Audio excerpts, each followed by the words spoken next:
welcome to the Wednesday edition of Trending Issues. Yes, it comes to you live from AF Television. How are you today? It's already afternoon. I trust that your day has been going just well. My name is Faith Okanwa, a regular anchor on the program, Trending Issues. You know how we do it. We talk about issues that are trending in Nigeria and, of course, outside Nigeria. And you have the opportunity to drop your comments, make your contributions on all the topics that we are talking about, and we will take as much as we can. You can follow us on all our social media platforms, the Facebook, Instagram, Twitter is there. Drop your comments and your contributions and hook up to what we're doing this afternoon. All right, quickly, let's start from Akwa Ibom State, where something is this spectacular happened. I was talking about the governor of the state in the person of Governor Udom Emmanuel. He sacked his chief of staff in the person of Ifeanyi Ejiofor, and that sack has sparked some reactions where some are speculating that the governor sacked his chief of staff because he was disloyal to him. You know, people, they will keep on saying whatever they want to say. And of course, it is your opinion. You have the right to make your opinion. And some are saying that Ejiofor supported an aspirant who is not the anointed candidate of the government. Of course, these are speculations, but then the letter of sack given to Ephraim by the governor did not say that he was disloyal or not. We'll just take a few parts of that letter by the Akwa Ibom State government to the chief of staff, now former Ifeanyi Ejiofor, and he read appreciation of your service on behalf of His Excellency the government and the good people of Akwa Ibom State. I write to convey to you, His Excellency the governor's profound appreciation of the worthy contributions you made to the development of our dear state while you served as the chief of staff to the governor. However, given the urgent need to match skill set and competencies to the task of maintaining the momentum of economic development in peace, your services are no longer required, and you are hereby relieved of your position as chief of staff to His Excellency the governor with immediate effect. Okay, you are therefore directed to hand over all property of government in your possession to the Secretary of the State Government. That is the letter addressed to Ejiofor Ephraim, the former chief of staff to Governor Udom Emmanuel. Of course, at some time he posted some pictures and a video on his wall, and he was suggesting that he had a consultation with some persons that he was trying to contest for senatorial district of Eket to represent them in the State House of Assembly. And of course, some persons are saying, yes, this is why the governor has sacked him. And of course, that letter did not say, yes, we are sacking you because you are disloyal or because you want to canvass for a political position in the House of Assembly, as the State House of Assembly. But then we know that if you're serving under an administration, before you contest for a position, you have to resign. So for people that are speculating such, they may be right. And of course, Ephraim has responded to that letter, and he has tendered his appreciation to the governor, and he's saying, I wish to sincerely thank Your Excellency for the opportunity you gave me to serve as Commissioner for Works and most recently as your Chief of Staff. I am grateful to you for having found me worthy to hold the two positions in your administration, and I am pleased I made a positive impact while I served. Let me also, through this medium, thank my former colleagues whom I served with in the State Executive Council and by extension the larger ESCO for their support and encouragement during my time as both Commissioner for Works and Chief of Staff. All right, he went further to say, Your Excellency, I wish to restate my loyalty and unflinching support for your completion agenda. I like that part. He said he is restating his loyalty and unflinching support. So if you're thinking that he was sacked probably because he was not loyal to the governor, he is saying, no, I am still loyal to the governor. All right, and he said that he still loves the Akwa Ibom State people, and he will continue to strive for the development of the state. Of course, his sack and then the letter of appreciation has sparked some reactions. If you go to the social media, you see some people reacting, even some people posting pictures of his posture. There's a particular funny posture the now Chief of Staff made, and it has sparked reaction. Some people have imitated him. All right, that is it there in Akwa Ibom State. You know, 2023 is fast approaching, and the governor has anointed somebody to replace him in the person of a pastor or more, and a commissioner as well. And some people are saying yes, this is good, while some are saying no, this is not good. All right, whatever be the case, the people will decide. That is the people of Akwa Ibom State. All right, let's come back to Abia State, where something unique and almost not unique happened yesterday. That's talking about the Abia State House of Assembly. During their plenary, the Tuesday plenary, something happened. Some persons were almost impeached, save for the intervention of the Speaker of the House. That's talking about Ifeanyi Ejiofor. That is in Kukabia, and it had happened when one of the members was talking about the deputy majority leader in the House, and the person of Honorable Paul Taribo moved a motion for the majority leader and the deputy speaker to be impeached. That is, and the majority leader's name is Honorable Solomon Akpolono and Honorable Ifeanyi Francis Uchendo. These are the people that that motion was moved against for their impeachment. Of course, that session became rowdy and it was open to debate. Some people were saying, yes, we need to impeach them. They are not doing their constitutional work right. They are not carrying out their responsibilities the way they should. And some are saying, no, we should not impeach them. Of course, the Speaker of the House was talking about Ifeanyi Ejiofor was quick to dose the motion there, and he said that the person moving this motion has not given adequate reasons why we should impeach these persons. And of course, the House rose and it was suspended indefinitely. And some persons have reacted to that indefinite extension of that sitting, and of course, the almost impeachment of these persons. I was talking about the majority leader and then the deputy speaker. And some are saying, why should you impeach them? And some are saying, yes, it is long overdue. These persons should be impeached. They are not doing their job. What do you think? Do you think that the deputy speaker of the Abia State House of Assembly and the majority leader of the House should be impeached, as they are not carrying out their responsibility as they are supposed to? Just drop your comment. What do you think of that almost impeachment that happened in the Abia State House of Assembly yesterday, and we will take it. All right, trending issues, AF Television, this beautiful Wednesday morning. Don't forget, join us on all our social media platforms: Facebook, Twitter, Instagram, YouTube.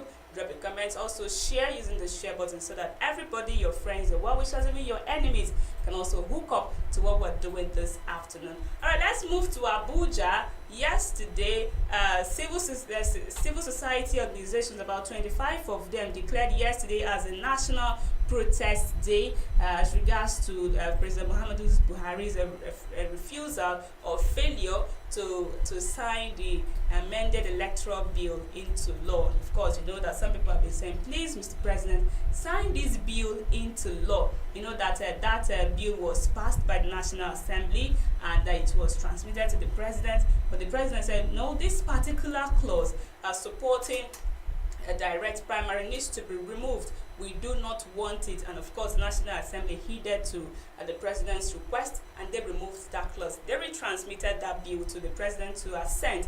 But up till now, the President is yet to give his assent, he's yet to sign that bill. And of course, it has sparked so many reactions. And some are saying, if Mr. President claims to be a Democrat, he should sign this bill and tell us that he is a Democrat. And of course, some are saying, why would you be pushing the President to sign the bill? Allow him to do it when he's comfortable.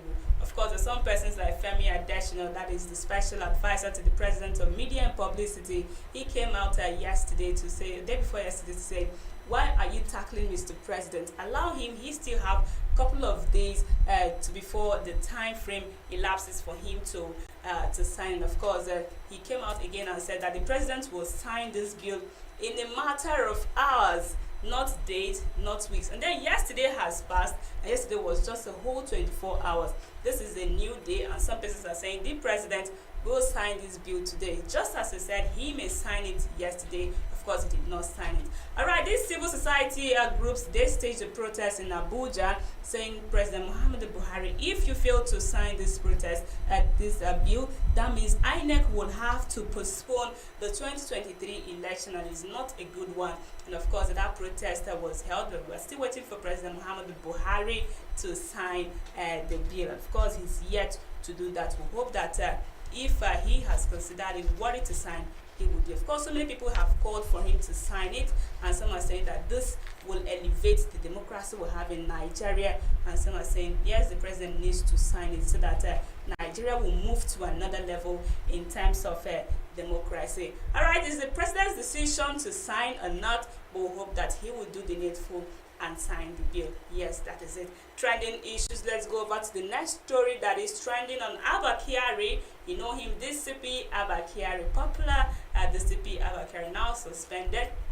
He has been in the news for some time now, and some persons have their own opinion on Abba Kyari. Yes, some are still seeing him as a super cop, while some are now seeing him as a super cop that has now been reduced to an alleged criminal. Of course, he's facing some charges. The NDLEA said he was involved in the 25-kilogram cocaine deal, and some video came up, and some evidences has come up. And of course, you know that Abba Kyari, who is still in NDLEA's detention, sued the federal government to court asking for 500 million naira compensation, and of course for the court to grant him bail on health conditions, saying that he is diabetic and he is hypertensive. Of course, that call has sparked reactions, and some are saying, why is it that most of Nigerian politicians and all these top officers, they tend to get sick whenever they are caught in the web of crime and they appear in court? We have series of them that have fallen sick in the court, in the law court, and some have fallen sick in the prison. You have to move them to the hospital. They claim that they are sick. Abba Kyari now is claiming that he is sick, he's diabetic, and he is hypertensive, and he needs to be released on bail on that ground. Of course, Justice Ekwon Inyang Ekwo refused to grant that bail, and he is to remain in NDLEA'S custody. And of course, NDLEA were also swift to file a motion before a federal high court in Abuja, asking the court to elongate the detention period of Abba Kyari in their custody. You know, he is supposed to be held at least 48 hours. Now, NDLEA are asking for him to be kept for at least 14 days, that is 2 weeks. Of course, the court said, yes, we grant that request. Take 2 weeks, conduct an investigation before you can arraign him in court. Of course, so that is to say that Abba Kyari will still remain in detention. That is the NDLEA's detention till 14 days time. That is 2 weeks from yesterday being Tuesday, and that is it there. Alright, still trending issues. We keep on telling you to stay away from trouble, stay away from crime. Anything that you will do today that will not do you good, even people that are around you, don't do it. Whatever you do today will come back at you tomorrow. Abba Kyari never thought that he would be in this position today. Of course, he was a crime buster. He has sent so many persons, so many criminals to prison. Yes, we allowed him for that, but this is a very big crime that if he is found guilty, he should pay for it. Alright, trending issues, AF Television. Don't forget, join us on all our social media platforms, Facebook, Twitter, YouTube, Instagram. It is all there. You can also use the share button and share so that your friends can hook up to what we're doing on trending issues. Alright, let's move ahead on the next topic that we are talking about on trending issues today, and it has to do with ritual killing and what the federal government has decided to do to see if we can combat ritual killing. Just as I keep saying, it's January this year seemed to be like a month of ritual killings. We had series of ritual killings and some to the extent that youth have even gone into. We had series of youth killing some persons. One killed his girlfriend for money ritual, and people were asking, how did we go wrong? Who is at fault? Is it the parents? Is it the movie industry? Is it the church? Is it the mosque? Who is responsible for this increase in ritual killing? Of course, we cannot blame just one person. Everybody has a role to play. But now the federal government of Nigeria, through the Minister for Information that's talking about, Alhaji Lai Muhammad, has said that they are launching a campaign, a sensitization campaign on ritual killing. We need to stop ritual killing in Nigeria. They have contracted the NOA, that is the National Orientation Agency, to liaise with Christian associations and Islamic associations and every other persons to see how we can combat this trend of ritual killing. Of course, they have also mandated the Nigerian Film Academy and the censor board. We have so many video censor boards to ensure that some of these ritual movies, these movies that promote ritual killings, are not released in the market. But of course, they are trying to censor some of this content on the social media. Yes, one of the suspects said he learned how to do ritual killing from Facebook and social media, and it's a very pathetic thing that social media, yes, it is good. It is pathetic to hear that social media can even hurt people as it is doing now. Of course, Lai Mohammed has said that they are doing everything needful to ensure that ritual killing is combated in Nigeria. We don't know how they plan to do it. We don't know if they will succeed. We don't know the percentage of success because I think it has eaten deep. But then we need to start somewhere, and when we start somewhere, we'll get somewhere. All right, that is to say that the federal government is launching a campaign, a national campaign sensitization on ritual killing. Please do anything you can. Your children, talk to them, your families, everybody you know, your friends, advise them against going into ritual killing. I keep telling you, there is no way you can make money by killing anybody. It is not possible. There are so many legal ways you can make good money, so stay away from crime. All right, let's go ahead to the second to the final story before we call it a wrap on today's edition of Trending Issues, and it has to do with Nnamdi Kalu, the leader of the IPOB and the Department of State Service. You know that Nnamdi Kalu has been in detention from DSS. He goes to the law court in Abuja for his hearing, and then they keep on adjourning and so on. But of course, the legal representative of Nnamdi Kalu, one of his legal representative, that is Barrister Ifeanyi Ejiofor, has raised an alarm that DSS are restricting his lawyers and also Kalu's families from seeing him. And they are saying that they have charged DSS with contempt of court. They charged the Director General of DSS with contempt of court because you know that Justice Binta Nyako of the Federal High Court in Abuja, where his case is being heard, had so many times said, please allow him to get visitors, allow him to see his lawyers, allow him to see his family, allow him to have a change of clothes and every other thing. But then it seems that DSS have continued to flaunt some of these order of the court. But then the recent one is that they have refused the lawyers and the families of Nnamdi Kalu for 2 consecutive times now to see him in detention. Of course, Ifeanyi Ejiofor is saying that we will hold DSS responsible if anything happens to Nnamdi Kalu within this period, and we hope that nothing will happen to him, and we hope that these people, that is the DSS, will do the needful and allow them have access to Nnamdi Kalu as the court has ordered.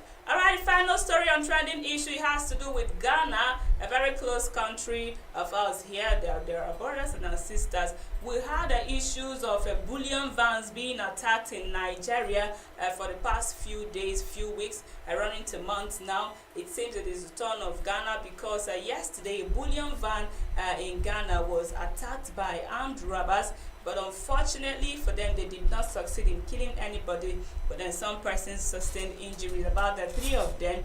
And these are policemen who were escorting the bullion van. Of course, they did not succeed in cashing away money, but then people sustained injuries. And that is to say that we need to be very careful. Security operatives need to be very careful when they are moving in and moving out this money. All right, Trending Issues AF Television, thank you so much for joining us on all our social media platforms. Thank you for joining us on today's edition of Trending Issues. My name is still Faith Okanwa, a regular host on the program. Until I come your way, it is bye for now.